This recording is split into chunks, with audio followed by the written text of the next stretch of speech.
Hello and welcome back to Penny Prepper. Today's video we're going to be discussing local resources and how that ties into prepping.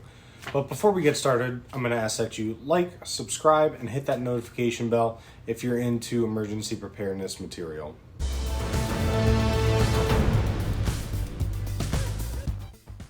So one of the best resources that I would suggest anybody that is new to prepping or emergency preparedness can get into is going to be going on to the FEMA website, which is the Federal Emergency Management Agency.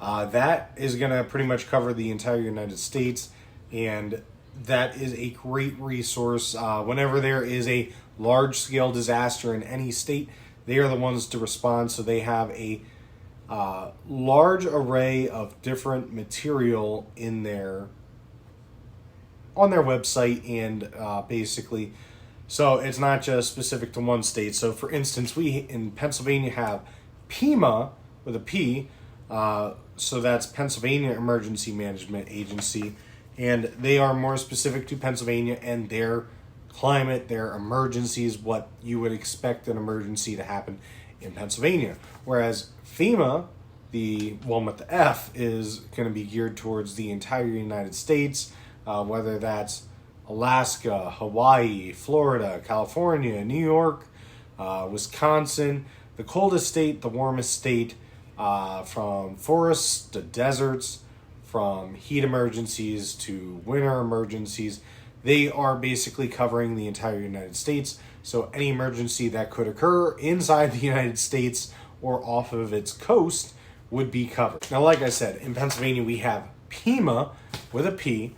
Sorry for the noises, but I actually have one of the Pennsylvania Emergency Preparedness Guides here with me, right off their website. Obviously black and white, because I'm not going to pay for colored ink to print this whole thing out, because why? What's the point? But essentially, they have their own additional website called ready.pa.gov, and that is a more extensive website where it actually has some more in-depth. This is actually where I printed this specific thing from, but they have a whole lot of stuff on there, and every state should have their own state-level emergency management agency. So a great example of one of these guides is for Pennsylvania. It actually lists 1 through 10 of the most likely incidents to occur in Pennsylvania. For instance, number 10 is terrorism. Not a high likelihood of that as much anymore, as much as maybe 2002, 2003. They even have in here about dams, tropical storms, because even though we are not necessarily right off the coast, we are very close to the coast. So when Hurricane Lee or there's been hurricanes that have brought a great deal of flooding. I believe flooding and weather events are 1 and 2, something like that. So basically, it's really great to have this. It's a great resource. It actually not only has the breakdown of each one, but I believe further down in here, okay, it has the emergency checklist next. So that would be like what you would have at home. Be prepared at home. Has good ideas for what you might need as you're leaving the home. Be prepared at work. You have a whole lot of stuff in here. Medical supplies, assisting people with disabilities in a disaster. There is actually a pretty significant chunk of this I noticed while I was going through originally that has about helping people with disabilities and the blind, deaf, handicapped. I would say that that's more something that you need to know if you have somebody that has one of those disabilities, but they also do have some important call information, like the American Red Cross phone number, Poison Control Center, that's a good one, Pennsylvania Department of Health. All these are great things to have. Also, another real great thing that I saw that they have an emergency plan card, where basically it has listed your emergency contact, out of town number, neighborhood meeting place, which is great. And it also has another section, other important information. It has a section to fold, And basically what you do with that is you would probably laminate that, so then if it gets wet, you don't run into issues where you're unable to read it anymore. So resources like that was free. I just printed it out and I have it now. If there were to be an emergency, I already have most of it filled out, so I would take that and I have a folder that I enclose and is in a bag. So basically during an emergency, I grab that first, take it with, and then say I need to reference it or need some of the phone numbers from it, I can pull that out and use it. Another great thing here about Pennsylvania is I have the Pennsylvania Emergency Management Agency headquarters not too far from where I live. So that's great in a way, but at the same time, if there were to be a significant disaster, I can't just show up there and expect them to be able to help me. It might be something where if there is a significant disaster, I might be able to go there to try to figure out what's going on. I very highly doubt that they're just going to be, oh yeah, come on in, we'll talk to you and help you figure out what's going on. But there might be a headquarters set up for whatever disaster there that you might be able to either possibly get more information, or you're closer to the source, so you might be able to try to figure out what's going on. So besides state and federal emergency management agencies, there should also be municipal or county, city agencies. So for instance, I like using Pennsylvania because that's where I'm from. We have, let me see, I'm in Dauphin County, Pennsylvania. That is where Harrisburg City, the capital of Pennsylvania, is. So not exactly a large city compared to Philadelphia. However, it's our state capital. We do have a lot of local and city resources in the city. But again, that is inside Dauphin County. So you have county resources, you have city resources, and typically some of those resources can help each other. So for instance, for Harrisburg City, we have their own police department, whereas the surrounding areas have their own police departments, but you have Dauphin County Emergency Management Agency, which would manage the entire city as well as municipalities, townships around them.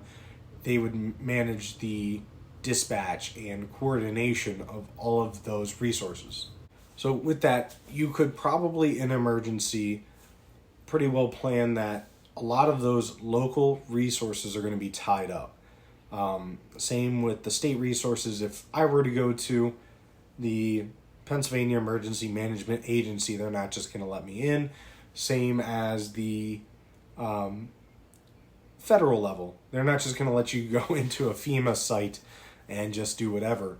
However, it's good to know where these are, because if you go there during a big enough disaster, they will probably have guides and people there to point you in the right direction, and or they will have an actual site set up for those people. All right, so changing gears here, one of the things that you're going to want to do before there's ever an emergency is get a list of phone numbers and addresses for certain facilities and resources. So some of the biggest things are going to be medical care. After an emergency, no matter what it is, there's going to be people that need medical care. So that might be a hospital, urgent cares, physicians, your family doctor, dentists, optometrists, local pharmacies, whatever it might be.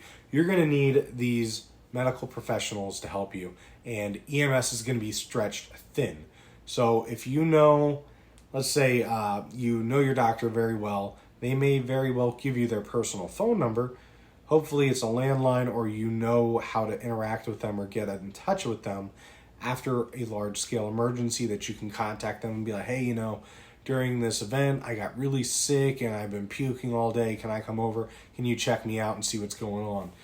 Again, they might be busy, but it's good to have these numbers. Same with hospitals, knowing the address where they are, or let's say if you have a main hospital, so Hershey Medical Center in Dauphin County in Hershey, Pennsylvania, I know where that is, but there is a local hospital other than Harrisburg City that I know where it is, and a lot of people will honestly wouldn't think about it unless they've had to deal with it before. Next one's going to be police, fire, EMS, things like utilities, water, electric, even dispatch centers.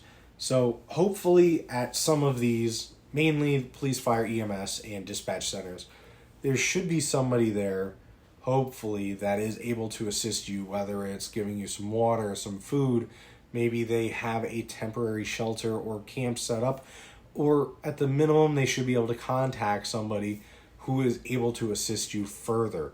As far as utility centers, like the electric company, water company, they may not be able to assist you directly, but you might be able to speak with them and see what's going on. If you're able to contact the water company or get there, maybe they will have some information, like they might have a boil water advisory, and that's something that you're going to need to know, because last thing you want to do is get sick at the beginning of one of these events. Another one that not a lot of people really think about is going to be things like vets, childcare, pet-friendly hotels, churches, shelters in general. So things like Salvation Army, your local church, maybe even, if you have a local vet, maybe figuring out where your next spot is going to be.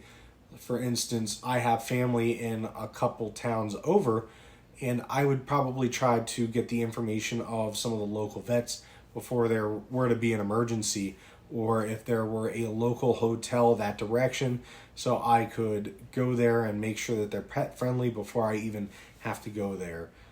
These are things that you don't really think about before an emergency, but last thing you want to do is show up with your pets to a hotel, and it's maybe, say, the fifth one that you've tried, and they say, sorry, we can't accommodate you, we don't allow the pets in. Typically, a lot of places would probably waive that during an extreme emergency, but you never know, and you want to have all your bases covered before it even happens. That's why it's important to be prepared. Another one that not a lot of people really think about are going to be, let's say, specialty shops. So mechanics, somebody that's going to be able to work on your car. Let's say you do have an issue with your vehicle, like you get a flat tire. Is your local mechanic going to be there when you need to get your tire replaced and try to bug out? If not, just that preventative maintenance, making sure that it's somebody you can trust, that's going to go a long way to make sure that you're ready to leave when an emergency happens. Metal shops, woodworking, and my personal number one is going to be gunsmiths.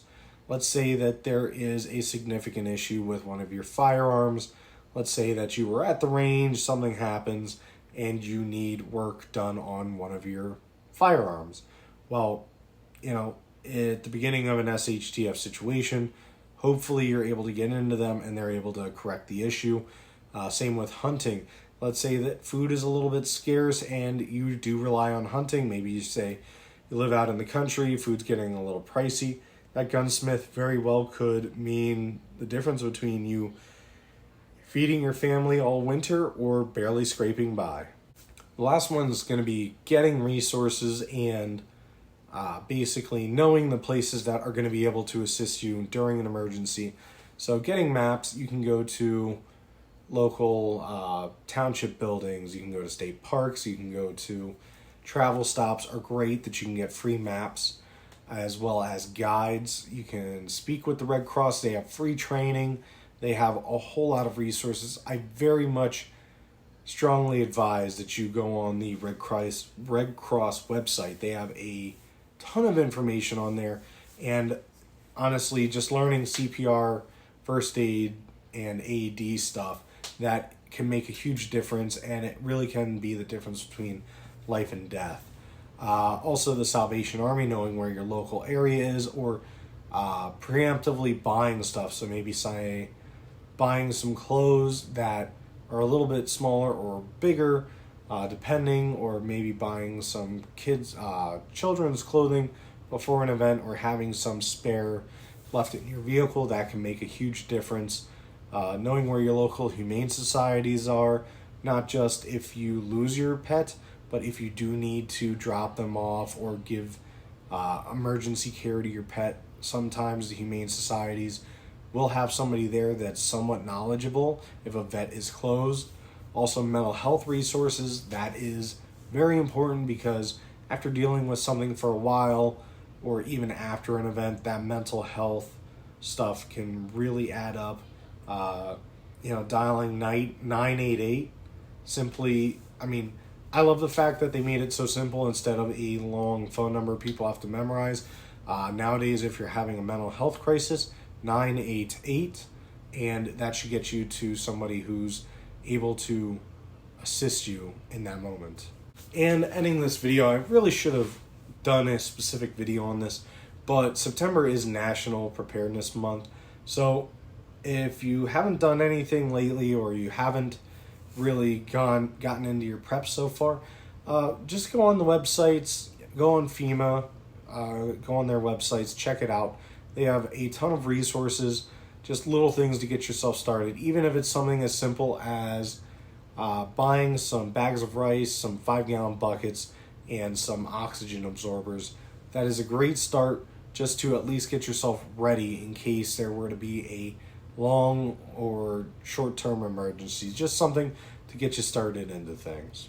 All right, that's all I have for today's video. If there's anything you would like to see me cover in the upcoming videos, please comment and let me know. Stay safe, stay prepared.